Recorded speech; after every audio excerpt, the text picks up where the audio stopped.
The gavel had not yet fallen, and already Elias Sawyer's jaw was clenched so tight that the muscle along his cheek had gone white. He stood at the back of the makeshift auction yard, a stretch of cleared land outside Redbone Creek, Oregon, in the autumn of 1887, with his arms folded across his broad chest and his gray eyes fixed on the woman who had just raised her numbered card for the third time in a row. She had outbid him on the first parcel. She had outbid him on the second. And now, with the last and most valuable section of timber land on the block, she had raised that card again with a calm, almost surgical composure that made the blood pound behind Elias Sawyer's eyes. No one outbid Elias Sawyer, not in Redbone Creek, not in Douglas County, not anywhere in the Oregon Territory where his name carried the kind of weight that made bank clerks sit up straight and mill foremen stop whistling. He had built the Sawyer Timber Company from a single ox and a hand saw into the largest operation between the Cascades and the coast, and he had done it by being the most relentless, most calculating, most feared man at every timber sale he had ever attended. Men did not cross him. Men did not compete with him. Men stepped aside, tipped their hats, and let Elias Sawyer have what Elias Sawyer wanted. She was not a man. The auctioneer, a thin fellow named Horace Prout, who sweated through his collar even in October, glanced nervously between the woman and Elias as if he were standing between two locomotives on a single track. His mallet hovered. The crowd of buyers, land agents, and timber speculators had gone completely silent, sensing that something extraordinary was happening, something that would be talked about in the saloons of Redbone Creek for a very long time. "Going once," Horace said, his voice cracking on the second word. Elias unfolded his arms. He raised his own card. The number on it was 14, and for 18 years that card had been the last word at every timber auction in this part of Oregon. She raised hers again without hesitation, without a flutter of nerves, without so much as a sideways glance at the man behind her who had just made 73 other bidders flinch. The crowd made a sound like a collective intake of breath. Elias looked at her, then really looked at her for the first time since the auction had begun. She was perhaps 28, maybe 30, with dark auburn hair pinned severely at the back of her neck, and a dove-gray wool coat that was practical rather than fashionable. She stood with the posture of someone who had learned to take up exactly the space she was entitled to, no more and no less. Her profile was sharp and composed. She did not look afraid. That was what undid him, not her bid, her absolute refusal to be afraid. "Going twice," Horace said. Elias lowered his card. The mallet fell. "Sold to bidder number 22. The woman bidder number 22 turned slightly and accepted the folded receipt that Horace's assistant rushed toward her. She tucked it into the leather satchel she carried over one shoulder, and then she did something that no one expected. She turned fully around and looked directly at Elias Sawyer with a pair of steady brown eyes that held not triumph, not gloating, not even relief, but simply acknowledgement. She had seen him. She had measured him. She had made her decision. And Elias Sawyer, who had not asked a woman to dinner since the winter of 1882, heard himself say, across the 10 feet of open ground between them and in front of 60-some witnesses, "Miss, would you join me for dinner tonight?" The silence that followed was different from the auction silence. That silence had been tense. This one was stunned. She tilted her head just slightly. "That depends," she said, "on whether you intend to negotiate or simply to eat." "Both," he said, "in that order." For one long moment those brown eyes studied him with the same precision she had applied to the timber parcels all morning. Then she said, "The Langford Hotel dining room, 7 o'clock, I am Etta Cooper." She walked away before he could respond, which was fine because Elias Sawyer had nothing left to say. He was still standing there, card number 14 hanging from his fingers, when his foreman, a barrel-chested man named Dutch Crane, appeared at his elbow. "Did you just lose 3 parcels and then ask the woman who took them to dinner?" Dutch said. "Apparently," Elias said. Dutch stared at him. "You feeling all right, boss?" Elias watched Etta Cooper disappear into the crowd with her leather satchel and her dove-gray coat and her absolutely infuriating composure. "No," he said honestly, "I don't think I am." To understand how Elias Sawyer arrived at that moment, card lowered, pride swallowed, watching a woman walk away with 3 parcels of the best timber land in Douglas County, you had to go back to the beginning. Not the beginning of the auction. The beginning of everything that the auction represented, and everything that Etta Cooper carried inside that leather satchel that nobody in Redbone Creek yet understood. Elias had come to Oregon in 1869, at the age of 17, with his father and 2 older brothers, following the promise of timber money that had lured half of New England west after the war. His father, a hard man named Gordon Sawyer, had died of pneumonia in the winter of 1871, before the company amounted to anything, and his brothers had folded and gone back east within 2 years, leaving Elias alone with a debt, a patch of leased land, and a profound unwillingness to fail. That unwillingness had become the foundation of everything. It was also, by 1887, the thing that had cost him the most. He was 35 years old. He had not built a life. He had built an enterprise. He had an office above the mill in Redbone Creek with a view of the river and stacks of contracts and ledgers that told the story of 18 years of strategic acquisition, calculated risk, and an iron control over his temper that everyone who dealt with him mistook for coldness. He had a house on the ridge above town that was well constructed and completely empty, except for the furniture he had bought at a sale in Portland 2 years ago and never arranged properly. He had respect, he had fear, he had a reputation that preceded him into every room he entered. He did not have anyone to eat dinner with. The dark past that Elias Sawyer carried was not dramatic in the way that frontier stories often were. There was no secret crime, no hidden crime. There was simply a woman named Clara, 7 years ago, who had decided that a man who loved his timber operation more than he loved her was not worth waiting for. She had been right. He had not argued. He had gone back to his ledgers, and somewhere in those years between Clara leaving and the autumn morning of this auction, the habit of solitude had calcified into something he no longer questioned. Until Etta Cooper raised that card. Etta Cooper's story had its own weight, and she had been carrying it west from Missouri for the better part of 2 years. She had grown up in Warrensburg, Missouri, the eldest daughter of a man named Thomas Cooper, who had run a modest sawmill on the Blackwater River. Her mother had died when Etta was 12, leaving her to run the household and increasingly to help her father with the mill's accounts. By the time she was 20, Etta understood timber grading, board foot calculations, market rates, and contract law better than most men twice her age. When her father died in 1885, he left her the mill, a small savings, and a note in his hand that said, simply, "You are the sharpest mind I ever knew. Do not let anyone tell you otherwise." The problem was the debt. Thomas Cooper had borrowed against the mill in his final years to cover a bad season, and the bank in Warrensburg had called the note 3 months after his death. Etta had fought it with everything she had. She had hired a lawyer who turned out to be in the bank's pocket. She had gone to a judge who had grown up with the bank president. She had lost the mill, the land, and most of the savings in a process that was perfectly legal and completely corrupt, and she had stood outside the courthouse in Warrensburg on a hot June afternoon in 1886 and made herself a promise that had driven every decision since. She was going to start again. She was going to build something that no one could take from her. She had studied the timber markets moving west.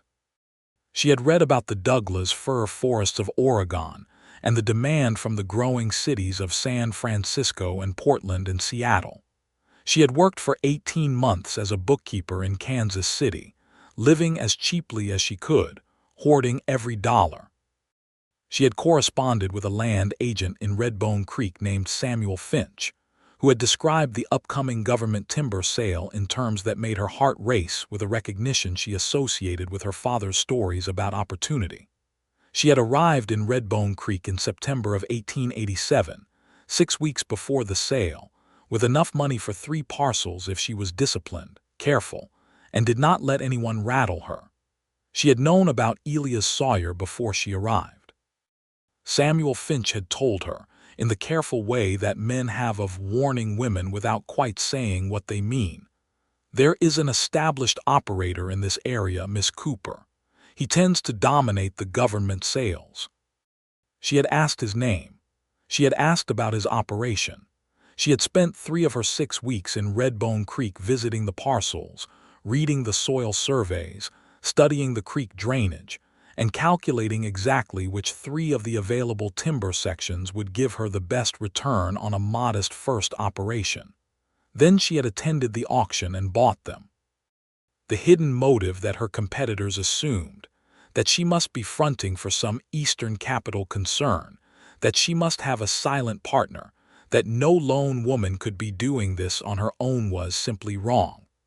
Etta Cooper had been doing things on her own for a very long time. By 6:30 on the evening of the auction, she was back at the Langford Hotel with her satchel, her receipts, and the persistent, unsettling thought that she had agreed to have dinner with Elias Sawyer. She sat at the small writing desk in her room and made herself think about it practically, the way she made herself think about everything. He had asked her to dinner. He had said he intended to negotiate. That was fine. She had expected something like this. Men who were used to dominating markets did not simply accept being outbid. They found other angles. She would listen to whatever he proposed, she would decline whatever was not in her interest, and she would eat a decent meal in the process. What she had not accounted for was the way he had looked at her when he lowered that card. She had been watching him from the corner of her eye all morning. She had registered his reputation before she registered him, the careful distance other bidders kept, the way the auctioneer's voice changed slightly when addressing him, the particular quality of authority that some men wore like a second skin. She had also registered, with a precision she tried to be clinical about, that he was the kind of man who occupied a room without appearing to try. Tall, with the lean, weathered build of someone who had spent years doing physical work before he had the money to hire others. Dark hair going gray at the temples. A face that had been handsome once and was now something better than handsome, interesting, complex, marked by years of hard decisions. She changed into her second-best dress, which was dark blue wool with a white collar, and told herself that she was not thinking about his face. At 7 o'clock exactly, she descended the staircase of the Langford Hotel dining room and found Elias Sawyer already seated at a corner table, facing the door. He stood when he saw her, which she had not expected, not because she thought him incapable of manners, but because men who cultivated the reputation of being feared often dispensed with manners as an unnecessary softness. He was wearing a clean white shirt and a dark vest, and he had clearly made some effort with his appearance, which for reasons she could not immediately identify made her feel something warm and slightly dangerous in the vicinity of her sternum. "Miss Cooper," he said. "Mr. Sawyer," she said, and sat down across from him. The dining room was half full. Traveling salesmen, a family with 2 small children, a pair of cattlemen she recognized from the auction. Several people glanced at their table. Etta was accustomed to being noticed in rooms. She was not accustomed to being noticed while sitting across from a man who was himself notable. A waiter brought menus. Elias ordered coffee. Etta ordered tea. They studied the menus in a silence that was not quite comfortable but was not hostile either. "I'm told the venison stew is reliable," Elias said. "Then I'll have that," Etta said, and set the menu down. "All right, Mr. Sawyer, what are you proposing?" He looked at her steadily. "I haven't proposed anything yet. You said you intended to negotiate." "I said negotiate. I didn't say what about." He set his own menu aside. "I want to understand what you're planning. 3 parcels in that particular configuration tells me something, but I want to hear the rest." Etta considered him. "Why would I tell you my plans?" "Because I know this territory and you don't," he said, without any arrogance, simply as a statement of fact. "And because whatever you're planning, you're going to run into obstacles that have nothing to do with timber and everything to do with the way things work in Redbone Creek. And I can tell you what those obstacles are, or create them yourself, A very slight pause. "Yes," he said, "I could do that." She had not expected him to admit it so directly.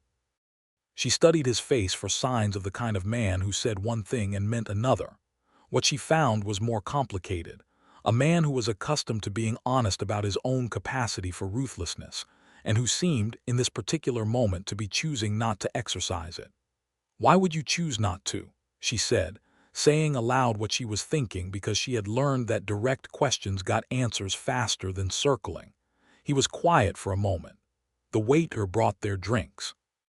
Around them, the dining room made its ordinary sound silverware and conversation, and the creak of floorboards. Outside, the October dark had settled over Redbone Creek, and the oil lamps on the main street threw orange light against the hotel windows. "Because you did something today that I haven't seen done in 18 years, Elias said. "You outbid me fair. No tricks, no outside backing that I can identify, no political connections. You just knew what those parcels were worth and you paid for them.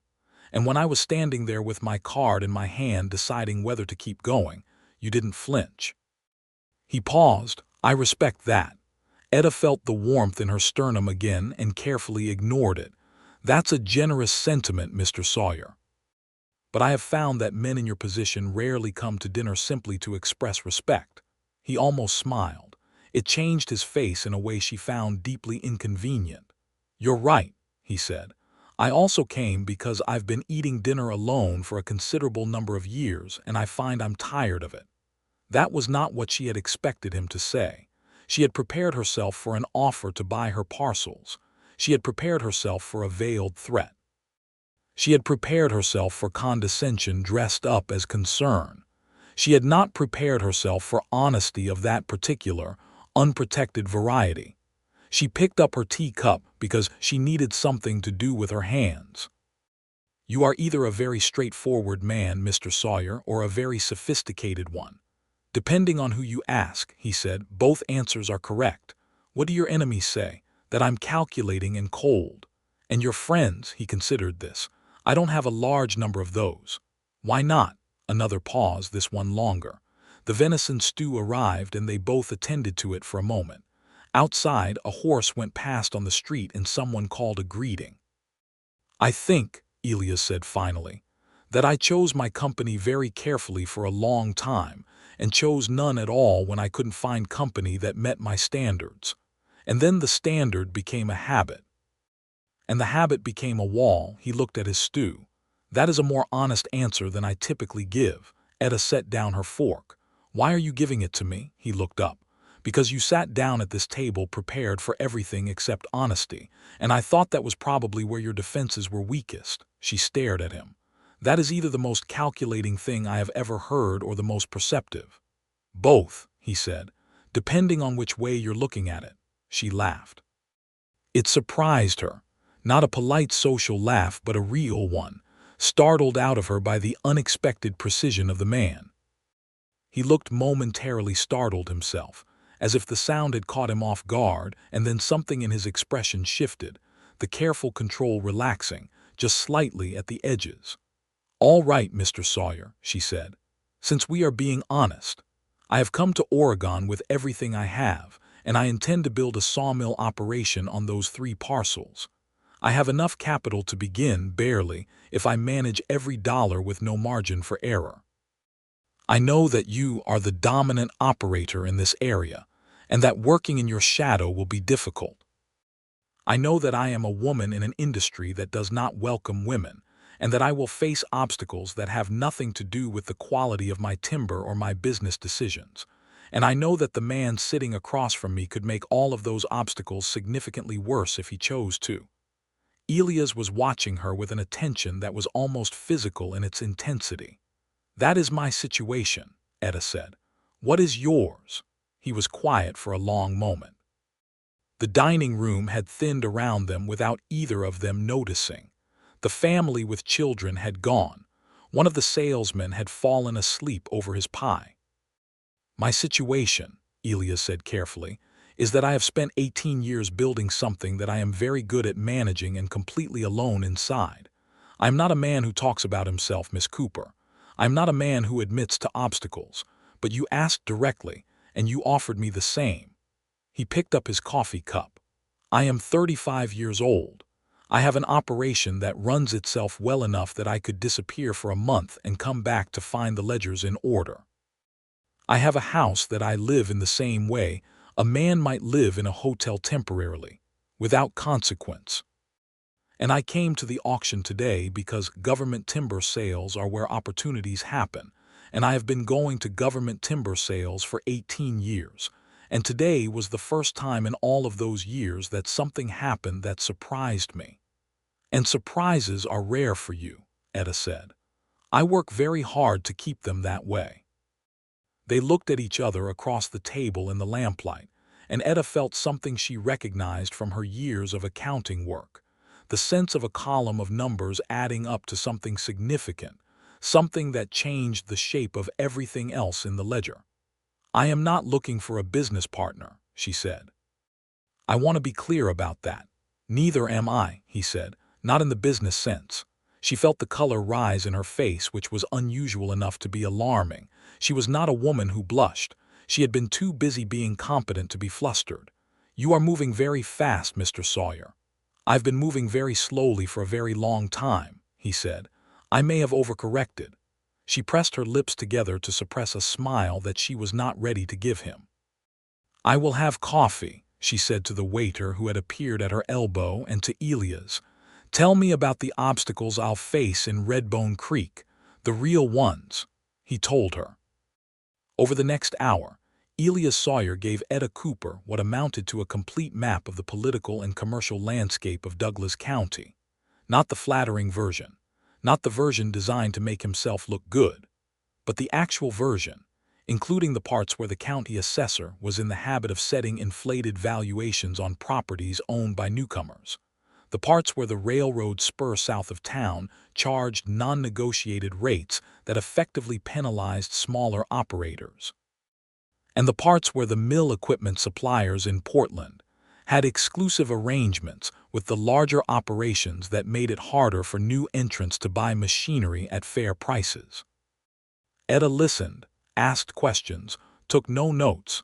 She had long since learned to trust her memory for figures and arrangements and made connections between what he was telling her and what she had already gathered in her 6 weeks of preparation. Several things she had suspected were confirmed. Several things she had not suspected were new information and valuable. By the time they had moved to pie, the hotel's cook made a serviceable apple pie. They had been talking for 2 hours, and the dining room was empty except for the waiter, who was making increasingly pointed gestures with a broom near the kitchen door. "You've given me a great deal," Etta said as she set down her fork on the last of the pie. "I know." "Why?" He looked at her steadily. "Because I want you to succeed. Because I think you will succeed regardless, and I would rather be useful to that than not. And because," he paused in the way she was beginning to recognize as characteristic, that deliberate pause before an honest statement, "I am hoping you'll have dinner with me again." Etta set her napkin on the table. She looked at the man across from her, the feared, remote, formidable Elias Sawyer, and saw beneath the reputation a person who was profoundly lonely in the particular way of people who have been strong for so long that they have forgotten how to ask for help with the ordinary things. She recognized it because she had lived a version of it herself. "Friday," she said. "I'll have the lay of the land sorted by then, and I'll have a proper agenda." "I don't need an agenda," he said. "I do," she said. "It's how I manage things that frighten me." It was the most she had given him, and they both knew it. He did not press it. He rose when she stood and walked her as far as the foot of the hotel staircase, and said good night in a voice that was quieter and less controlled than the voice he had used at the beginning of the evening. She climbed the stairs without looking back, because she was fairly certain that if she looked back she would see something on his face that she was not yet ready to navigate. In her room, she sat on the edge of the bed and opened her satchel and looked at the 3 receipts from the auction, which were the reason she had come to Oregon and the foundation of everything she intended to build. They were real and they were hers. That was what mattered. She also thought about the way Elias Sawyer had said, "I've been moving very slowly for a very long time," and she pressed her hand flat against her sternum where the warmth was still sitting and told herself to be careful. She was not entirely certain she listened. The following days were busy ones. Etta's first meeting was with Samuel Finch, the land agent, who helped her register the timber deeds at the county courthouse. The county clerk, a man named Aldrich with small eyes and an unfriendly manner, examined her paperwork 3 times longer than strictly necessary, and asked twice whether she was acting on behalf of a husband or business partner. Etta told him, each time, clearly and without heat, that she was acting on behalf of herself, and she watched something in his face tighten with a displeasure he was too professional to voice openly. She noted it, filed it, and moved on. She hired 2 men that week, a logger named Gus Pettersson, a Swede of middle age with a quiet reputation for good work and fair dealing, and a younger man named Roy Eller who had experience with timber assessment and grading. She interviewed 6 others and chose these 2 because they were the ones who, when she answered their questions about ownership and operations and told them they were talking to the owner, reacted with interest rather than discomfort. She arranged a survey of the parcels, which required renting horses and spending 2 days in the field with Gus and Roy and the county surveyor, a methodical man named Davies who did his job and asked no impertinent questions. The timber was everything she had hoped: Douglas fir and western red cedar in a configuration that gave her access to a reliable creek for log transport, with the topography favoring a central mill site on the second parcel. She was calculating equipment costs in the evenings, spread across the small writing desk in her hotel room, when she thought about Elias Sawyer's warning about the mill equipment suppliers. On Thursday, she sent a wire to a manufacturer in San Francisco that she had identified through her research as operating independently of the Portland supply network. By Friday morning, she had a reply with pricing that was, as she had hoped, significantly better than what the local agents had offered. She allowed herself exactly 3 minutes of satisfaction and then returned to her cost projections. Friday evening came and she walked into the Langford Hotel dining room at 7 o'clock to find Elias Sawyer already at the same corner table, already standing when he saw her, with an expression on his face that she recognized as the expression of a man who has been thinking about something all week and has not quite resolved what to do with it. She sat down. She ordered tea. She said, "I have 3 questions for you." He almost smiled. "No agenda." "I lied about the agenda. I just have questions." He settled back in his chair. "Go ahead." "The county assessor," she said. "You mentioned inflated valuations for newcomers. How inflated, and is there a countermove?" He told her with numbers, with precedent, with the name of a lawyer in Roseburg who had successfully challenged an inflated assessment on behalf of a small operator 2 years earlier. She stored all of it. "The railroad spur," she said. "Is the rate schedule posted anywhere, or is it entirely negotiated?"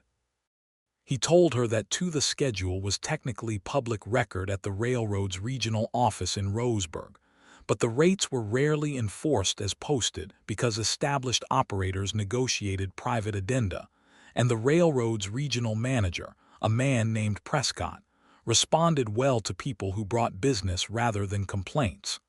"Third question," she said. "Yes." She looked at him across the table.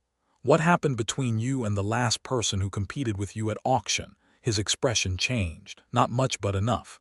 He sold his parcel back to me 4 months later at cost, because the obstacles became too great, because I made sure they did," Elias said. He held her gaze. "I'm telling you this because you asked and because you should know exactly what I am capable of. And are you planning to do the same to me?" "No." "Why not?" "Because that would be a betrayal of everything this dinner is," he said quietly. "And whatever else I am, Miss Cooper, I don't betray my own intentions." Etta studied his face. Believed him, which was itself an interesting observation because she had not believed anyone easily since the lawyer in Warrensburg. "Then I appreciate the honesty," she said, "and I have a 4th question." "You said 3. I reconsidered. "May I?" He gestured with one hand. "Go ahead." "You mentioned a house on the ridge," she said. Is it a good house? He blinked. Of all the questions he had been preparing for, that was clearly not among them. It's well built, he said. The construction is sound. The interior is, he paused, sparse. You live alone. I do. Since when? Since I moved there 4 years ago. Before that I lived above the mill office. Before that he stopped. Before that there was someone, she said, not a question, a longer pause. The lamp on the table threw light along the planes of his face, the lines that years of outdoor work and hard decisions had put there. Before that there was someone, she left. She was correct to leave. He said it simply, without self-pity, which was how she knew it had cost him something real. I lost a mill, Etta said. Not a person, but a thing I loved. And I know that the worst part is not the loss itself, but the way it changes what you're willing to build afterward. Because you know now that things can be taken. He looked at her with an expression she had not seen on his face before, something that was not the careful control or the subtle humor, but something underneath both of those, something unguarded and startled and almost grateful. Yes, he said, that is exactly it.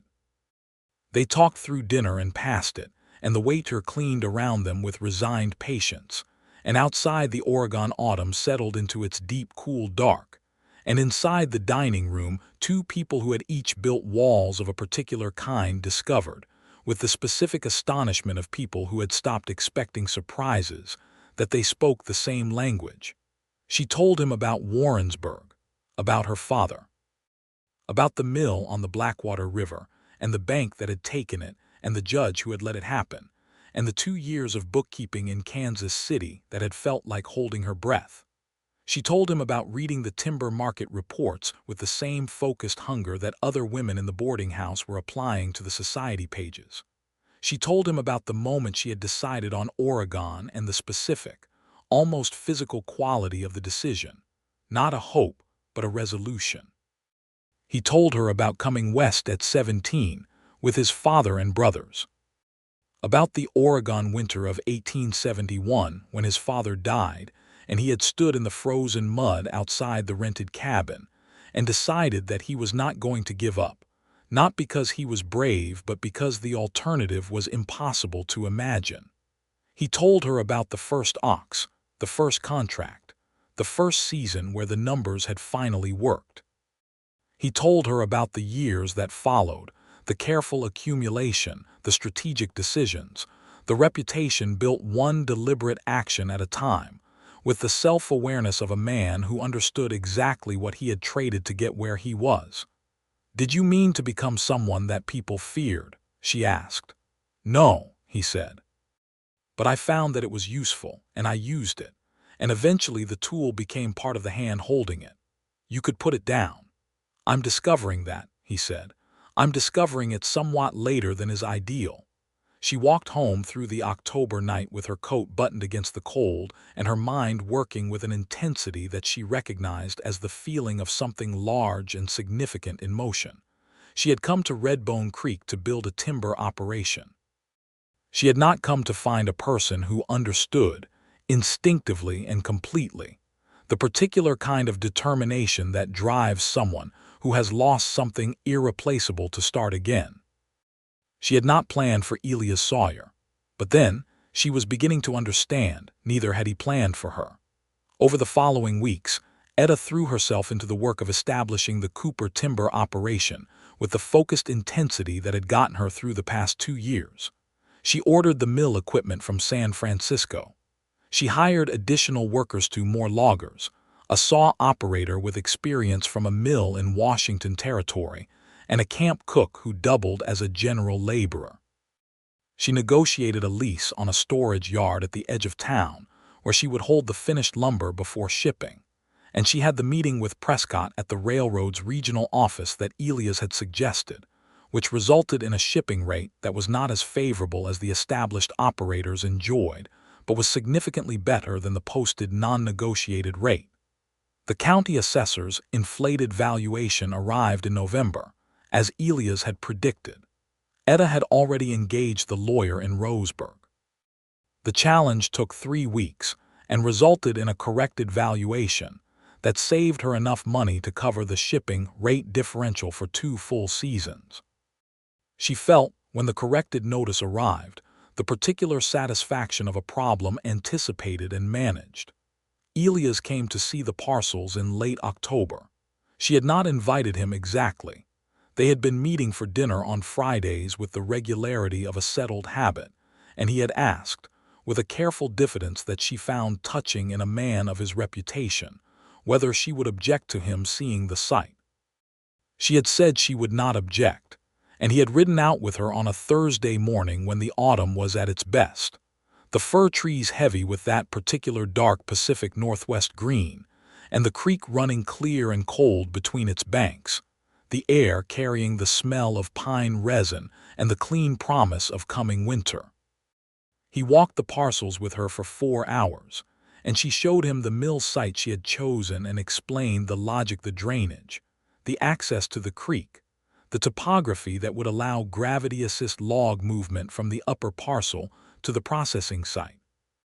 He listened without interrupting, which was the highest form of respect she had received from anyone in the industry, and when she finished he said, "You've planned this better than men with 20 years of experience have planned their operations." "I've been planning it for 2 years," she said. Still, she looked out at the timber stand, her timber stand, the thing she had fought for and paid for and would build on. The afternoon light came through the canopy in long slanted shafts, and the creek made its constant sound, and she felt, for the first time since Warrensburg, the specific quality of rightness that comes from being exactly where you are supposed to be, doing exactly what you are supposed to do. She became aware that Elias was watching her rather than the timber. "What?" she said. "Nothing," he said. He stopped and started again. "I remember feeling that way about the first parcel I bought." "That feeling you have right now, looking at it." She turned to look at him. He was standing 2 feet away with his hat in his hands, and the afternoon light was doing things to his face that she was becoming less and less capable of being clinical about. "How did you know what I was feeling?" she asked. "Because I know your face," he said, and then looked briefly startled by his own directness. She felt her heart do something that was neither practical nor strategic. "Elias," she said, using his given name for the first time without planning to. He looked at her with those gray eyes that were not cold at all. She had long since stopped believing the word cold in connection with him, but were instead the eyes of a man who had been carefully managing a great deal for a very long time and was standing at the edge of something he could not manage. "I don't have a precedent for this," he said. "I want to be honest about that." "Neither do I," she said. "Not since it's been a long time." Was there someone?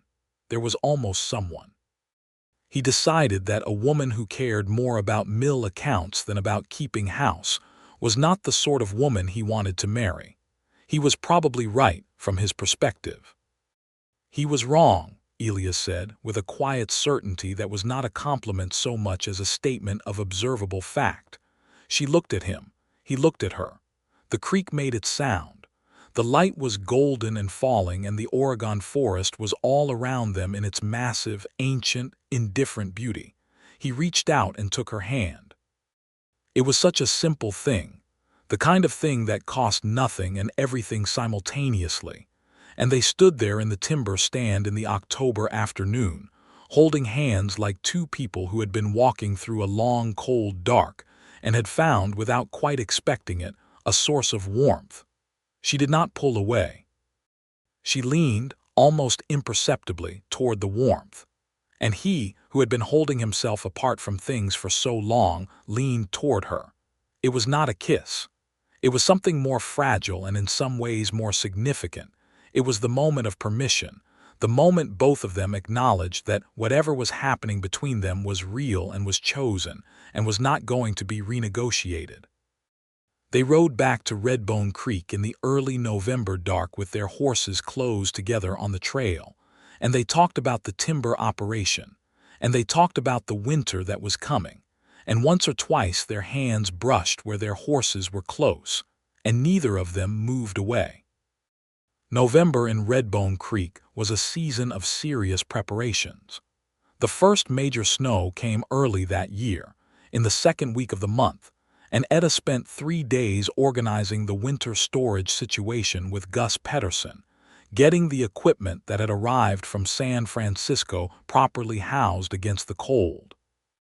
The mill itself would not be operational until spring. The foundation work required frozen ground timing, and the machinery installation required specific sequences, but the preparatory work was constant and demanding. She had dinner with Elias on Fridays without exception.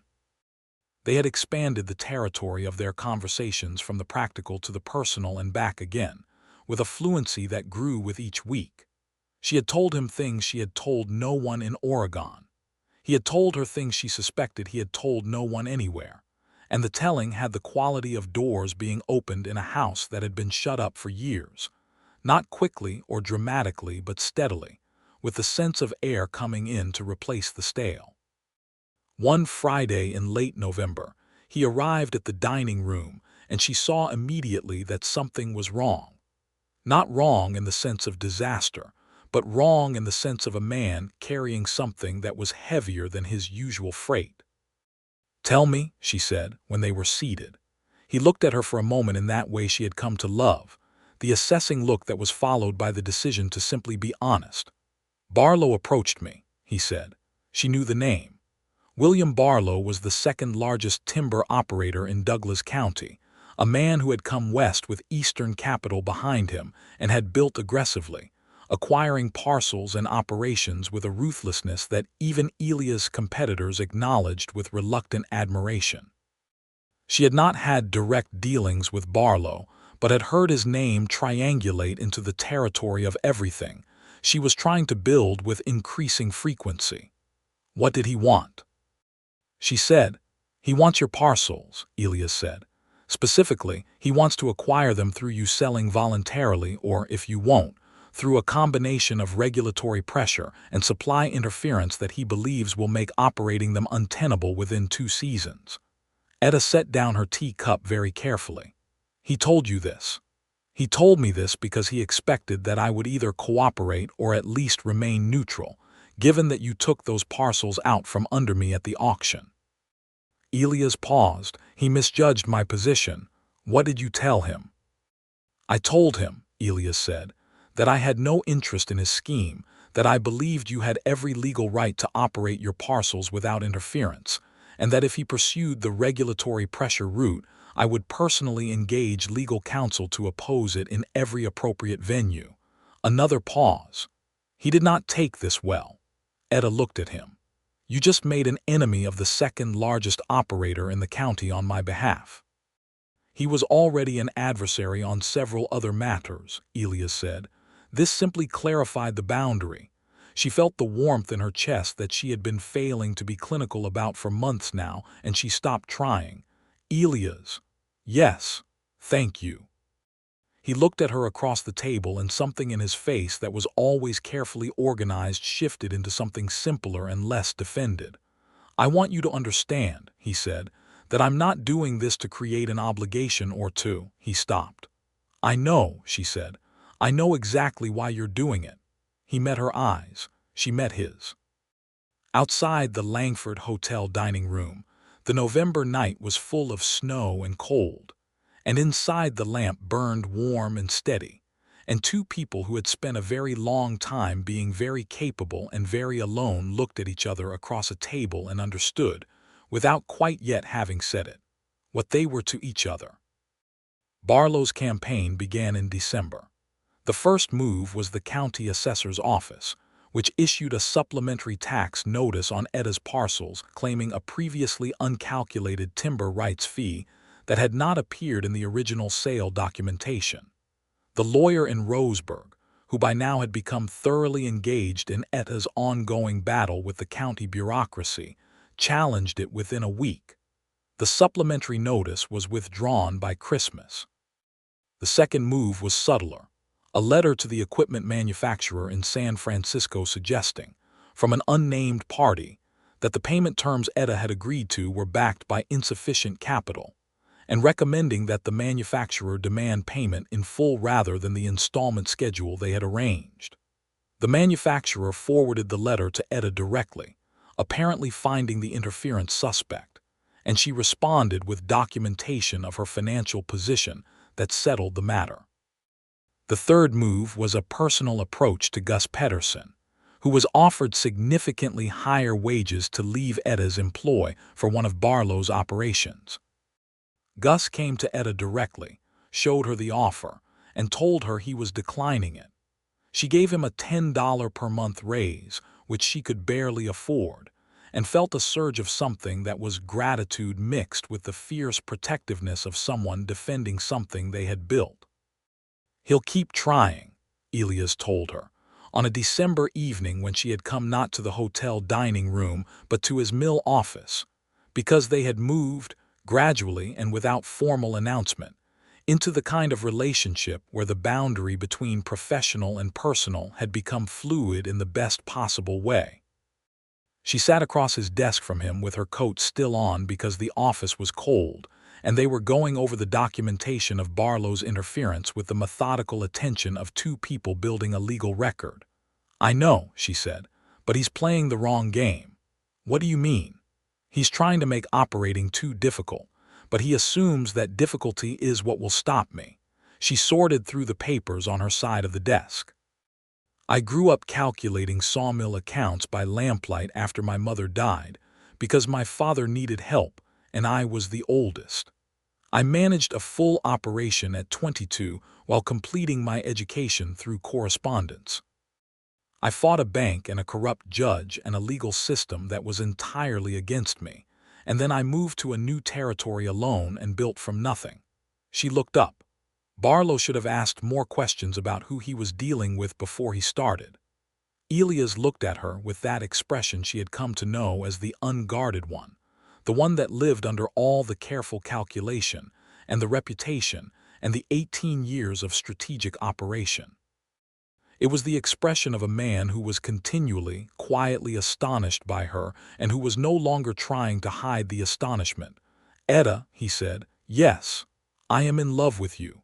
She went very still. It was not that she hadn't known. She had known, with the precision she applied to all observable patterns for several weeks at least, and she had known her own corresponding state with the kind of certainty that she usually reserved for well-documented financial projections. But hearing it said aloud in the cold mill office in December, in Elias Sawyer's quiet and carefully honest voice, was different from knowing it. "I know this is," he started. "Elias," she said. He stopped. "I am in love with you too," she said. "I have been for some time. I have been trying to be methodical about it, and it has not been working."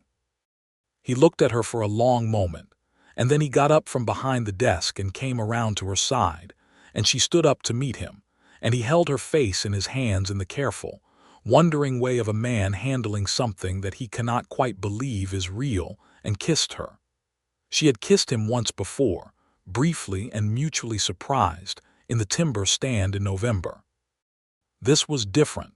This was the full weight of everything they had said to each other, and everything they hadn't, everything they had given each other, and everything they had kept until they were sure. He kissed her like a man who had been thirsty for a long time and had finally been given water, and she kissed him back like a woman who had decided, with full information and complete deliberateness, that this was what she wanted. Christmas came to Redbone Creek with 2 feet of snow, and a community ice-cutting event on the frozen river that brought most of the town out with axes and horses and elaborate complaining about the cold. Etta attended, because she had been making careful and necessary efforts to be part of the community she was building her business in, and she found that by December she had accumulated a small network of genuine connections. Margaret Davies, the surveyor's wife, who was sharp and funny, and had strong opinions about everything. A young woman named Pearl who worked at the general store and had an encyclopedic knowledge of who owed what to whom. A farmer named Hector Gutierrez, one of the few Hispanic landowners in the area, who had arrived in Oregon with the cattle drives of the early 1870s and stayed, who had faced his own considerable battle with the county establishment, and who gave Etta knowing, respectful nods when they passed on the street. Hector had told her, over coffee at Margaret Davies' kitchen table one afternoon, about the specific legal mechanism Barlow had used 3 years earlier to force a small operator named Morrison off his timber parcel through a combination of easement challenges and access road interference. It was the most detailed intelligence she had received about Barlow's actual methods, and she shared it with the lawyer in Roseburg, who confirmed it and added it to the growing file. She spent Christmas Day with Elias at his house on the ridge. It was the first time she had been inside, and she saw immediately what he had meant by sparse. The house was a large 2-story timber frame structure, well built as he had said, with good bones and good proportion, and almost nothing that indicated a person lived there with any comfort or pleasure. There was furniture in the main rooms, a table, chairs, a settee in the parlor that had never been moved from the position it had presumably occupied when delivered. The kitchen was functional. The walls were bare. There was a single framed map of Oregon on the wall of his office that was the only decorative element in the entire house. She stood in the parlor and looked around and then looked at him. "I know," he said. "It's a good house," she said. "It needs someone who knows what to do with it," he said, and the statement landed with a significance that neither of them acknowledged directly but both of them felt. She had brought food. She was not a gifted cook, but she was a competent one, which she attributed to the same pragmatism that governed everything.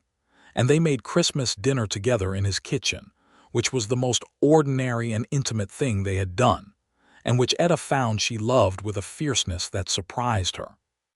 Standing at the kitchen stove while Elias sat at the kitchen table reading aloud from the county newspaper in the tone he used when the county newspaper was being particularly absurd, and the snow coming down outside and the house smelling of roasted chicken and wood smoke. "This," she thought, "this is what I also came for, even though I didn't know it." January was hard. Barlow escalated. The fourth move, which was the most serious, involved a challenge to the legal validity of one of Etta's 3 timber deeds, filed in the county court by a lawyer working for Barlow's interests who claimed that the parcel had been subject to a prior encumbrance that predated the government sale. It was a meritless claim. Etta had the title search documentation, the government sale records, and the county deed registry records, all of which supported the clear title. But the challenge required a formal legal response and the scheduling of a hearing, and the hearing was set for March, and the uncertainty of the pending challenge complicated her equipment financing and caused the San Francisco manufacturer to ask nervous questions. Elias offered to put up a letter of credit guaranteeing her equipment account through the pending hearing. She refused it. Not because she didn't trust him. She trusted him absolutely by January, in the way you trust a person whose character you have examined from every angle and found consistently sound. She refused it because her independence was not simply a preference but a necessity, both practical and moral. If Barlow's scheme succeeded, she needed it to fail on legal grounds, not financial ones. If her equipment was secured by Elias' credit, the victory would not be entirely hers, and more importantly, Barlow would use it to characterize her operation as a front for Sawyer's interests, which would create a whole new set of problems. She told Elias all of this. He argued. She explained again. He went quiet and then he said, "You're right, I hate that you're right." "I know," she said. "Is there anything I can do?" "You can testify at the hearing if called," she said, "as an expert in Douglas County timber deed history, which you are." He agreed to that immediately. She went back to the San Francisco manufacturer herself, with documentation and patience, and renegotiated the terms of the financing uncertainty in a phone conversation. There was one telephone in Redbone Creek, at the county telegraph office, and she used it for the first time in her life, finding the experience strange but effective. That resulted in a 6-month payment grace period contingent on hearing resolution. It cost her 2 days and a considerable amount of careful argument, but she secured it herself. The March hearing was the most tense 3 hours of Etta's time in Oregon. She sat at the petitioner's table in the county courtroom, a drafty room above the sheriff's office with a wood stove that provided warmth only in the immediate vicinity of the judge's bench, with her lawyer from Roseburg, a careful man named Arthur Pettigrew, and watched Barlow's lawyer present a case that she had read through twice in preparation and found to be a construct of misattributed historical records and wishful interpretation. She had prepared Pettigrew thoroughly. She had organized the documents in a sequence that addressed each of Barlow's claims in order of presentation before they were even fully made, so that the rebuttal followed each claim with the immediate precision of a prepared argument rather than a scrambled response.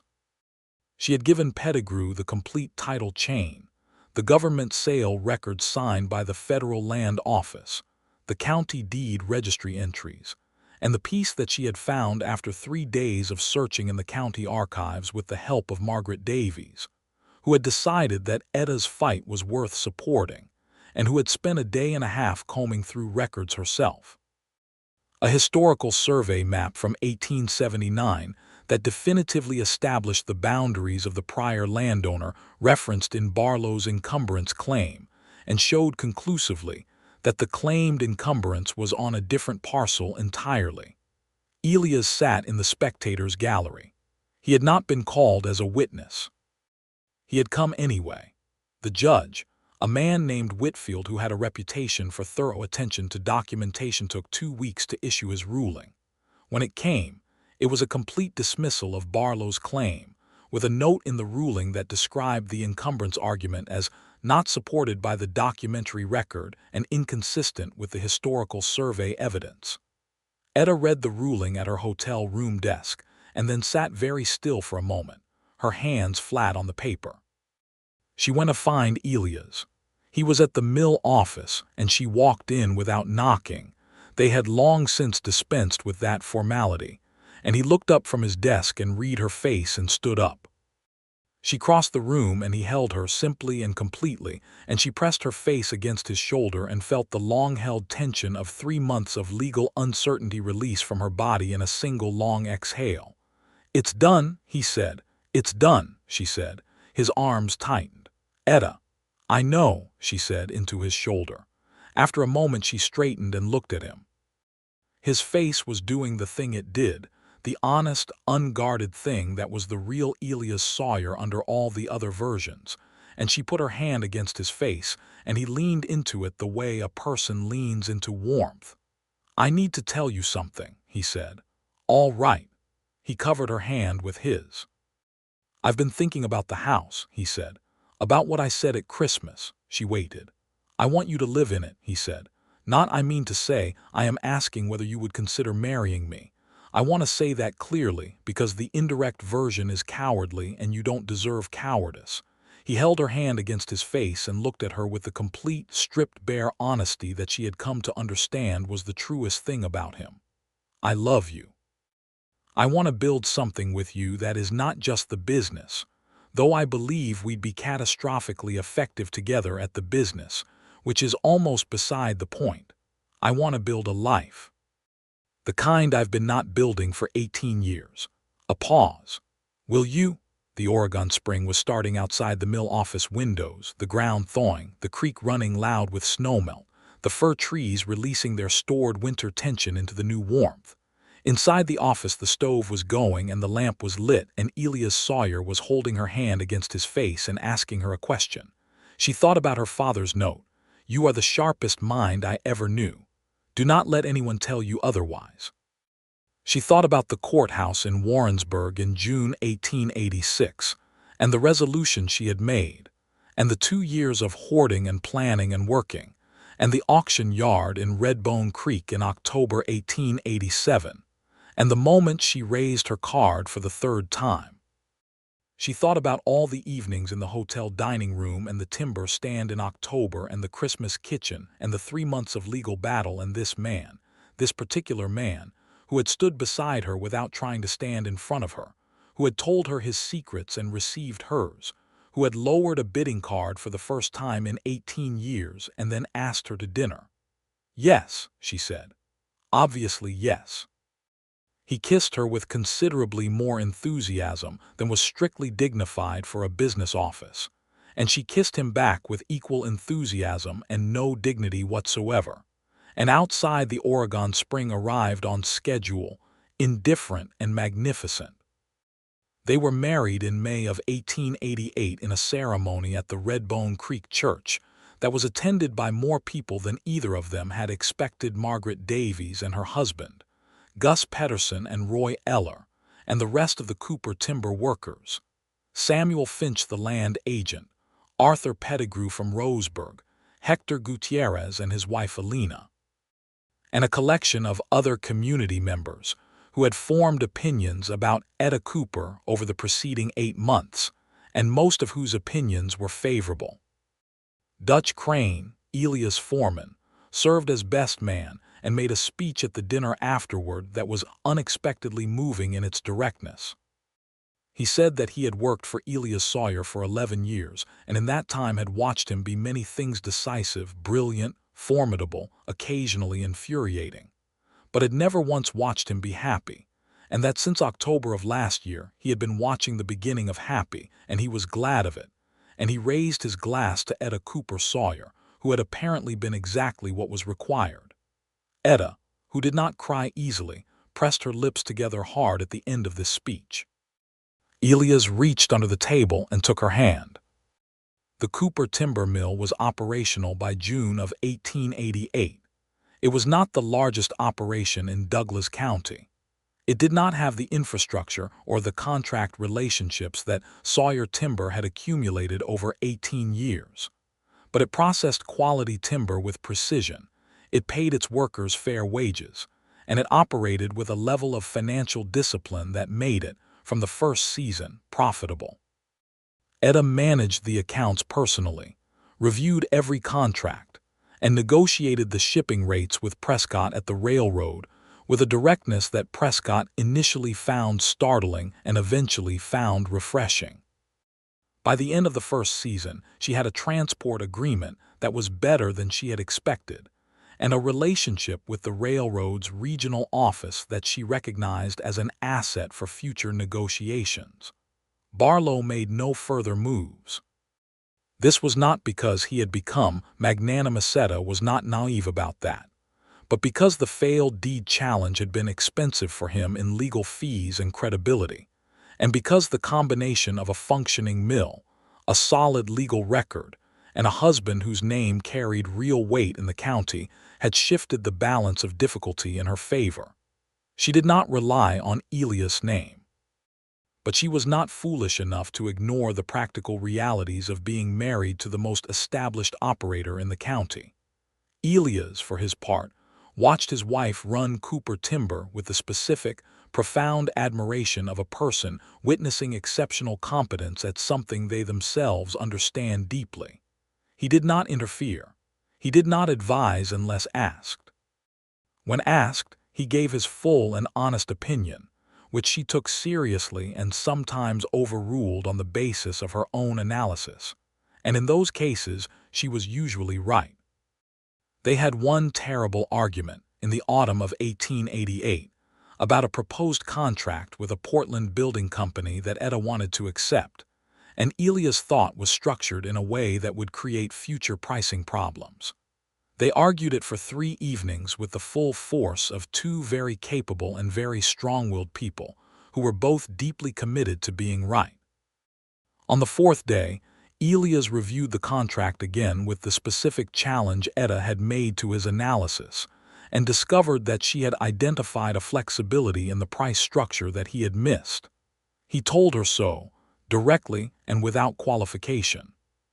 She accepted this with equal directness, noted his concern about the pricing mechanism in a supplementary clause she had the Portland company add to the contract, and signed it. The contract was profitable in its first year. She showed him the final numbers without comment. He said, "Noted. You were right." And she said, "You were also right about the pricing mechanism.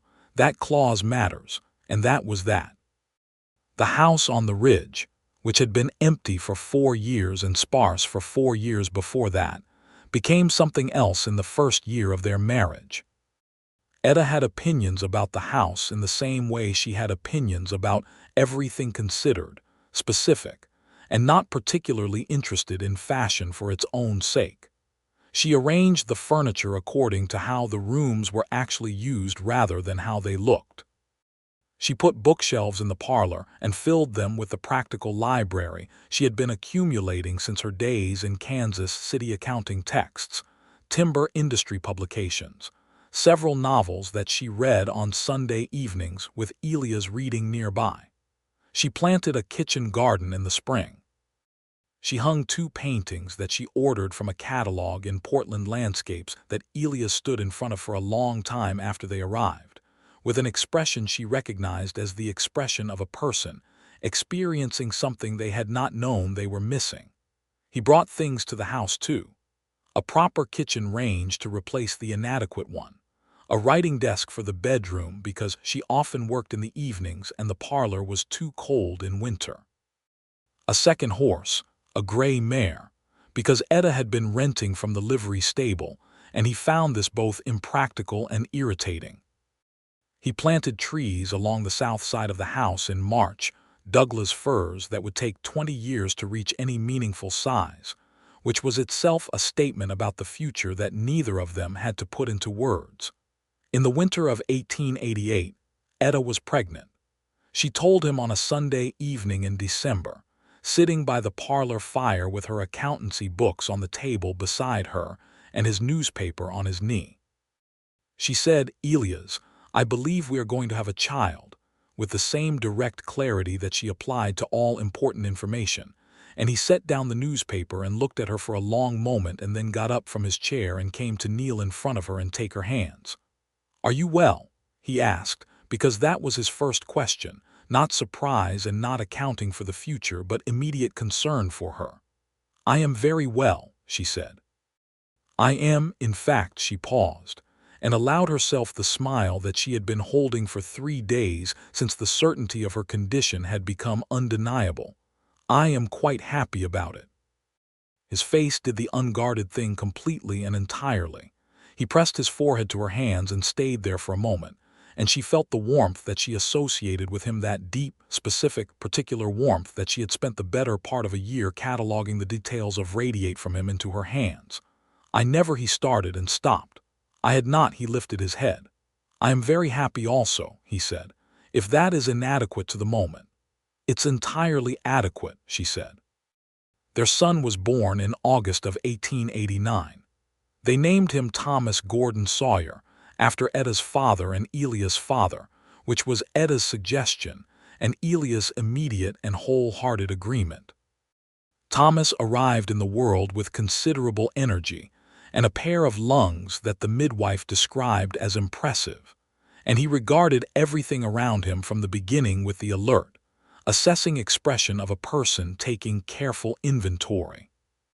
Elias held him on the first morning with the careful, stunned attention of someone handling something of immeasurable value, and Etta watched her husband's face in that moment and felt something she had no practical category for, a kind of fullness that exceeded the usual metrics.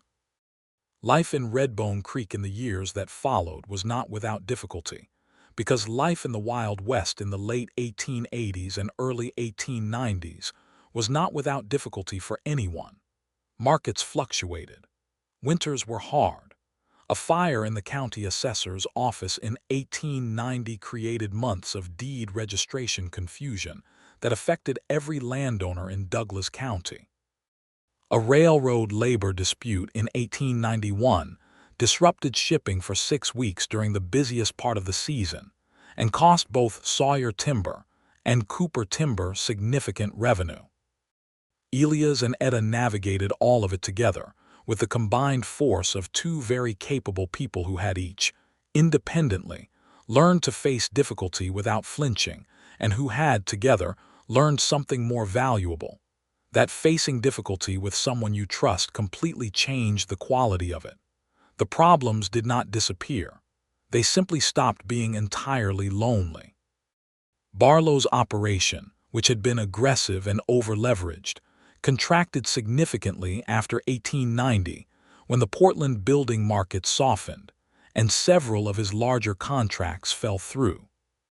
He sold 2 of his timber parcels in 1891 at a loss, one of which Elias purchased at fair market value, and by 1892 he was a diminished presence in the county, which no one who knew him was entirely sorry about. Dutch Crane married Margaret Davies' sister in 1890 and became, to everyone's surprise, a notably devoted husband and father. He continued to work for Sawyer Timber and to view Etta with the specific respect of a man who recognized genuine quality when it outflanked him. Gus Pedersen was promoted to mill foreman of Cooper Timber in 1891, which was the right decision, and which he discharged with the quiet competence she had hired him for. Roy Eller moved to Portland and joined a larger operation, but sent Etta a letter before he left that said, in his economical way, "Thank you for being the most fair-dealing boss I ever worked for." Hector Gutierrez and his wife Alina became close friends over those years, the kind of friends who came to Sunday dinner and stayed late, who knew the real version of events rather than the public one. Hector had his own ongoing battles with the county establishment, and Etta's legal victories had opened certain doors for him as precedents, which she was glad of.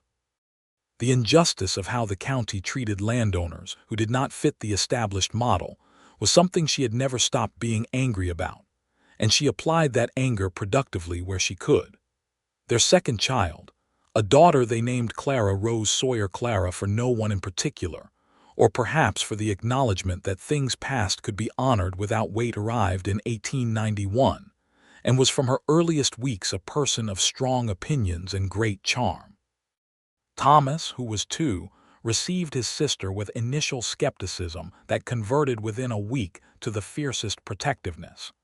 Elias observed this development with quiet amusement. Etta noted it in her memory with the satisfaction of someone watching patterns emerge correctly. The Cooper timber operation grew steadily through the early 1890s, adding 2 additional parcels purchased at auction by Etta, with her characteristic precision, and expanding the mill to a 2-saw operation in 1892. By 1893, it was the 3rd largest timber operation in Douglas County, which Etta noted in her ledgers without fanfare, but with the deep and private satisfaction of someone who had made a promise to herself outside a courthouse in Missouri and kept it entirely.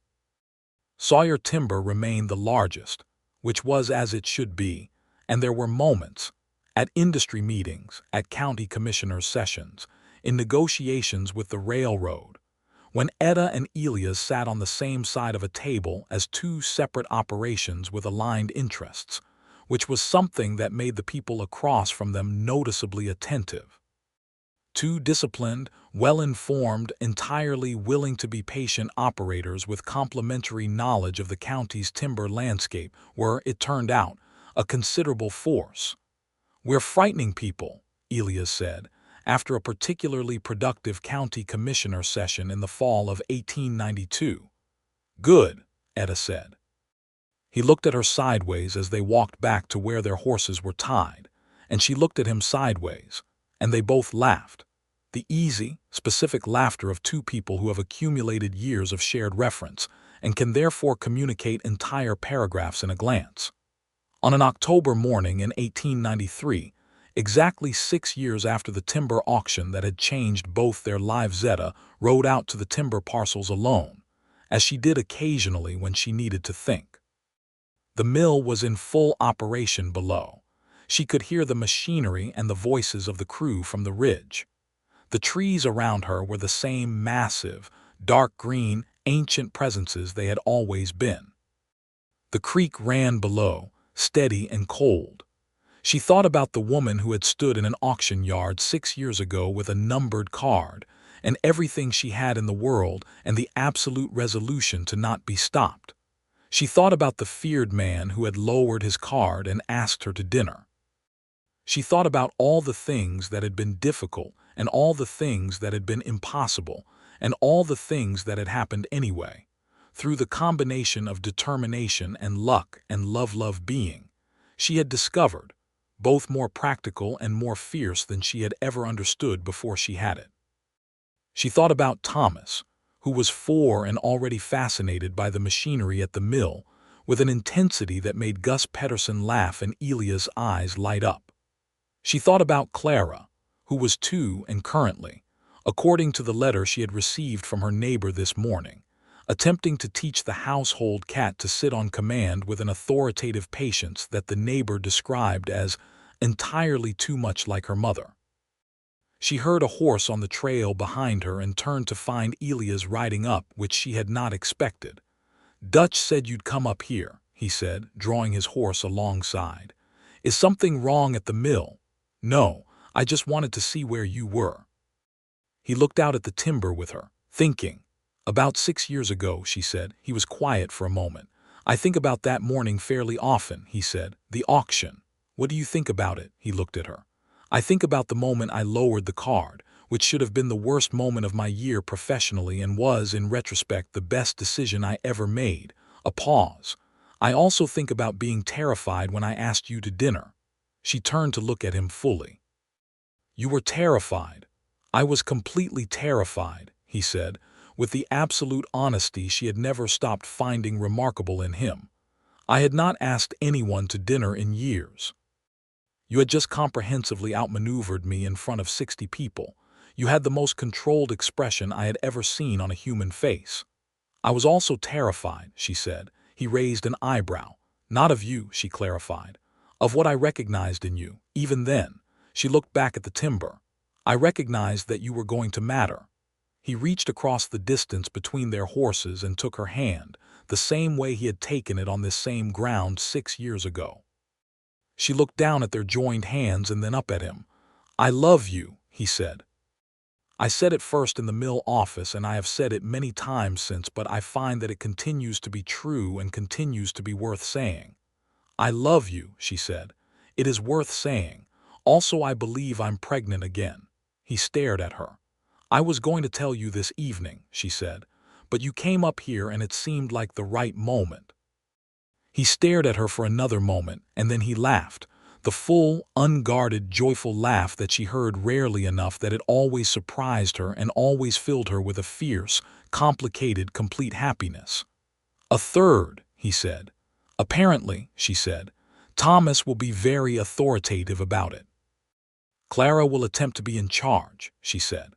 "Of course she will," he said, with the parental pride of a man who recognized his wife's qualities in his daughter and found this wonderful rather than alarming. They rode back down the ridge together in the October morning, through the timber that was hers and the timber that was his, and the years of shared decision and shared difficulty and shared love that had become, without either of them having planned it this way, the richest thing in both their lives. Redbone Creek in October 1893 was a town that had grown and changed and was continuing to do both. The railroad spur had been extended. A school had been built the year before. A second hotel had opened on the main street.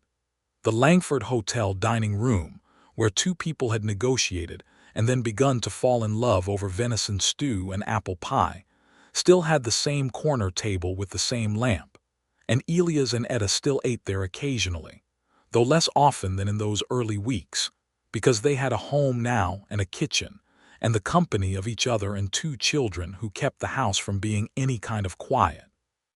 On the evening of that October anniversary, they put Thomas and Clara to bed, Thomas with his usual collection of procedural complaints, Clara with the focused negotiation of someone who believed that an extra 15 minutes was always achievable if you deployed the right argument, and sat in the parlor of the house on the ridge that was no longer sparse, but was full, with books and lamplight and the warmth of a fire and the particular settled peace of a house that is genuinely lived in.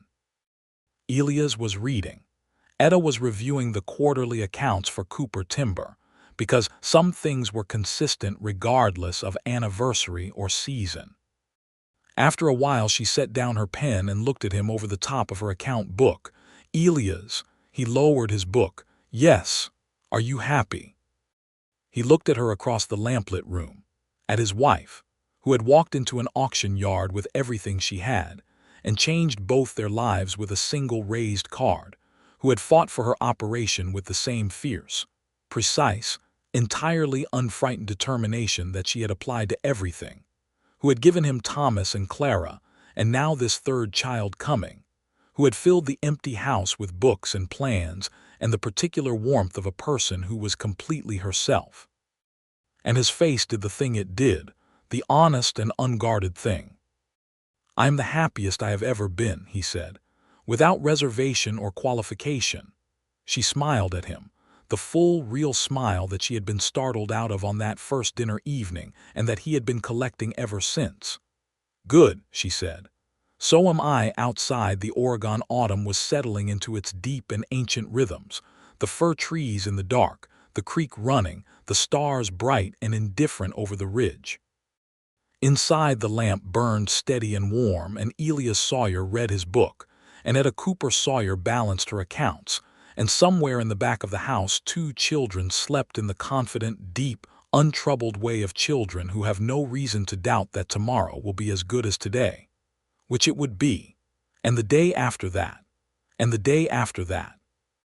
The most feared man at the timber sale and the woman who had outbid him had made, from the wreckage of 2 difficult pasts and 1 extraordinary morning in October 1887, a life that was equal to both of them, which was to say, very good indeed. The third child, another son, arrived in June of 1894. They named him James Daniel Sawyer James for no particular ancestor, simply because it suited him. Daniel for Samuel Finch's given name, because Finch had been quietly and steadily helpful to Etta from her first week in Redbone Creek and deserved some acknowledgement. Finch, when told, looked pleased and embarrassed in equal measure, and gave the baby an extremely serious silver teething ring. By the time James was old enough to be carried on horseback to the timber parcels, which Elias did frequently because all 3 of his children found the sight and sound of the mill machinery entrancing, Cooper Timber had completed its second mill expansion and signed a long-term supply contract with a construction company in Portland that secured revenue for 3 years forward. Etta reviewed the final signed contract at her desk in the mill office. She had moved the operation headquarters from the hotel to a proper office building adjacent to the mill in 1892, and permitted herself exactly the same 3 minutes of satisfaction she had allowed herself on every prior significant milestone, and then started on the next set of projections. She was 37 years old, and she was building the thing she had promised herself she would build, and it was exactly as she had imagined and considerably better in the parts she hadn't. On a warm summer evening of that year, she and Elias sat on the porch of the house on the ridge with the children inside being managed by their neighbor's daughter who had been hired for Tuesday evening specifically. The valley below them was lit with the long Oregon summer twilight, and the trees were dark and enormous and magnificent, and the distant sound of the creek carried up on the still air. "I want to tell you something," Elias said. She looked at him. He was sitting with his long legs extended, and his coffee cup in his hand, and the ease of a man who had learned over years to sit still without it being an act of will. "You know that the auction board was going to hold another government timber sale next spring," he said. "I've seen the preliminary notices. There are 2 parcels I've been considering." "I know," she said. "I've been considering 3. He turned to look at her. "The same 3, the 2 you're looking at and the creek parcel to the east." He was quiet for a moment.